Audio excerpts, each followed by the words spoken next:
बड़ी रैली हुई थी, उसके बाद एक बड़ी डिक्लाइन भी आई थी, लेकिन 524 का इसका हाई था, वहाँ से करेक्ट हुआ, करीब करीब 400 तक गया, अब 400 से 452। मानस, इसमें अगर किसी को अप्रैल का कोई ऑप्शन लेना हो तो पॉसिबिलिटी है, या अभी इसको थोड़ा और वेट करेंगे? देखिए, जिस जगह पर करेक्शन लिया है 5 दिन पहले, वहीं पर 20 वीक मूविंग एवरेज आता है आरईसी पीएफसी का, आई थिंक दोनों का। प्रेफरेंस डेफिनेटली आरईसी रहेगी। आरईसी अपने 20 डे मूविंग एवरेज को इस टाइम रीगेन करने की कोशिश कर रहा है, तो अगर ट्रेड लेना होगा तो वो डेफिनेटली लॉन्ग साइड पे होगा।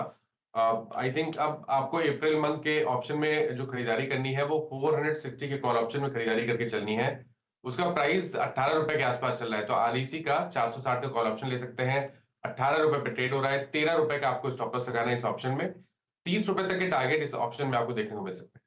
ओके। अच्छा, एक बार इंडियन होटल्स वापस देखते हैं। इंडियन होटल्स में भी वापस मोमेंटम आपको विजिबल होगा। लोअर लेवल से फिर एक पुल बैक। अमित जी, यहाँ पर कोई ट्रेड है क्या इंडियन होटल्स पर? जी, अनुज जी काफी स्ट्रांग है। कल भी हमने इसमें काफी एक स्ट्रांग मूव देखा था, जिस हिसाब से कल एक फॉलिंग चैनल का यहाँ पे पुल बैक देखा था।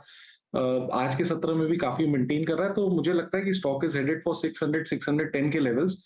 फ्रेश पोजीशन भी बनाई जा सकती है with stop loss of 583 and targets of 600 and 610। Meanwhile, Nifty at day high 222222। अच्छा, रोचक आंकड़ा है। अब आपकी स्क्रीन पे 20 हो गया, बट उस वक्त जब मैं पढ़ रहा था तो ये डे हाई पर था। और अभी मैं वो टाटा पावर का जिक्र कर रहा था, हालांकि डिनार आया था उस ट्रेड पे, सचिन ने मना कर दिया था, बट अब देखिए 396 की ट्रेजेक्ट्री में आ गया। स्विंग आ रहे हैं। अभी बहुत दिनों बाद इसने अपनी प्रेजेंस को फील कराया है।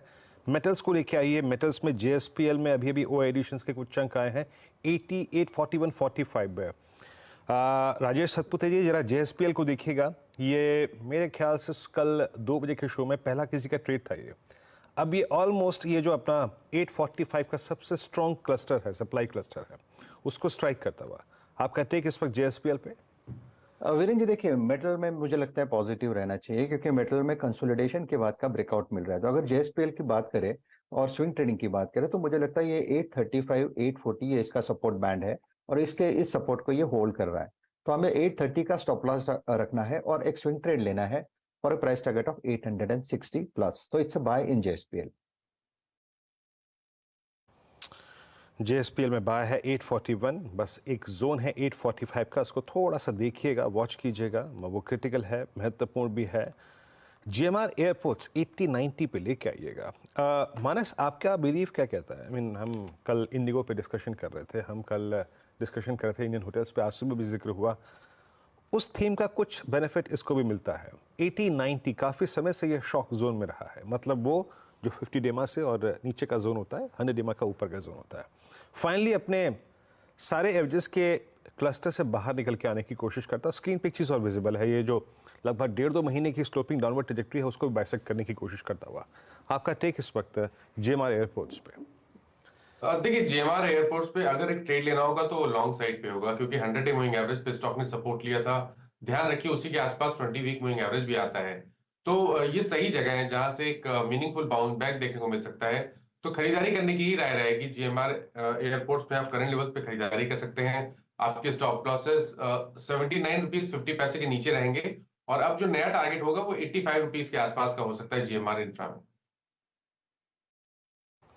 GMR infra. और इस बीच जरा आप एक बार बजाज फाइनेंस लेके आइए। सुबह बिग स्टॉक्स की कैटेगरी में इस पर डिस्कस किया गया था। 7147।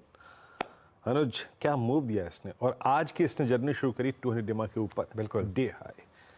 एक हाउस व्यू भी था इस पर मेरे ख्याल से अनुज, पर आप अप्रोच क्या रहनी चाहिए इतने बड़ा मूव लेने के बाद? नहीं, 100% एक हाउस व्यू था, इसीलिए हमने उसको पिक किया था। जेपी मॉर्गन का वो हाउस व्यू था, ओवरवेट की रेटिंग थी, 8500 का टारगेट था। उनका ये व्यू था कि ये जो स्टॉक है, इसमें जो हाउसिंग सब्सिडरी है उसका शायद लिस्टिंग का व्यू बने, तो इस वजह से हमने उसको पिक किया था। उससे एक होल्डिंग कंपनी का डिस्काउंट ओपन होगा, लेकिन फिर भी क्योंकि वैल्यू उसकी काफ़ी ज़्यादा लग रही थी, इसके लिए शायद उन्होंने इस पर एक व्यू लिया था। वीरू, मैं एक चीज़ कहूँगा बजाज फाइनेंस के साथ, ये मेरा एक व्यू रहा है बजाज फाइनेंस पे काफ़ी टाइम से, कि ये एक ऐसा स्टॉक है जो हर साल आपको एक करेक्शन देता है 30% की, हर साल अमूमन। अभी जो इसका रिसेंट लो था 6300 तक करेक्ट हुआ था ये। 8200 का हाई था यहाँ पर। इसका 8200 का हाई से ये 6300 तक गया था करीब करीब। मैं एग्जैक्ट नंबर्स ने कहा, हाँ 8200 से 6300 तक गया था।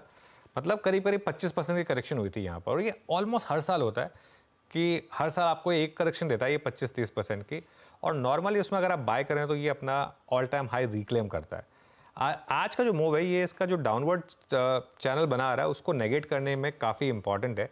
तो अगर ये टिक गया, वैसे 3-4 दिन से नज़र में था हमारी ये स्टॉक, लेकिन आज का प्राइस पैटर्न काफ़ी स्ट्रांग है। और जिस तरीके से ये अब ये देखिए 8192 का इसका हाई था, वहाँ से काफ़ी करेक्ट हुआ और अब शायद एक साइंस बन रहे हैं कि वापस अपने प्रीवियस हाई की तरफ स्लोली शायद ये स्टॉक बढ़े अब। जी, अपने प्रीवियस हाइस की तरफ जाता हुआ स्टॉक 7159 डे हाई पर, और बहुत समय बाद मतलब ये ट्रेजेक्ट्री आई है, ये जोन आया है 19 जन के बाद पहली बार Bajaj finance above all moving averages. Prakash sir, आपका टेक क्या होगा अगर मैं टेक्निकल्स के आधार पर पूछूं? जिसके पास है उसके लिए प्रोस्पेक्टिव आपका, प्लस फ्रेश कॉल अगर पकड़नी हो तो उसके लिए प्रोस्पेक्टिव क्या है, रीजनेबल स्टॉप लॉसेस क्या होंगे? टाइम फ्रेम बढ़ा देना चाहिए बजाज फाइनेंस का। जो 7000 का जो जोन मार्क किया है बहुत अच्छी तरह पार किया है, स्ट्रेच है, नो डाउट अबाउट इट। इसलिए 7 चाहिए फॉर टारगेट वाला 7400 7500। मुझे तो हायर जोन देखते हैं, लेकिन वहां तक इस कैंपेन में जा सकता है क्योंकि 8-9 दिनों से एक अप मूव मिला है। तो इस कैंपेन में 7300 7400 पॉसिबल है। अच्छा, पार्थिव भी जुड़ गए हमारे साथ, एक बार उनसे ही बात कर लेते हैं। पार्थिव, गुड मॉर्निंग। बजाज फाइनेंस पर क्या व्यू रहेगा अब आपका? देखिए अनुज, ये जो न्यूज आए इन टर्म्स ऑफ उनका जो हाउसिंग फाइनेंस सब्सिडरी का वैल्यूएशन अनलॉकिंग की बात है, तो जिस तरह का होल्डिंग कंपनी डिस्काउंट भी अगर 25% देते तो पर शेयर वैल्यू जो एसओटीपी के बेसिस पे होती है 200 से 300 रुपए पे होती है। तो ये एक आई थिंक एक इवेंट है और उसको आज मार्केट्स ने प्ले आउट किया है, स्टॉक में काइंड ऑफ फैक्टर इन हुआ है। लेकिन अनुज, ओवर पीरियड ऑफ टाइम देखिए तो आपने बहुत राइटली बताया कि हर साल में एक 20 to 25% जितना डिप ये आता ही है। और जनरली हमने देखा है कि ये जो डिप आता है उसके बाद वापस स्टॉक रिकवर होता है। इररिस्पेक्टिव ऑफ द न्यूज, हमें ऐसा लग रहा है कि आई थिंक बजाज फाइनेंस यहाँ पे बहुत अच्छा बाय है।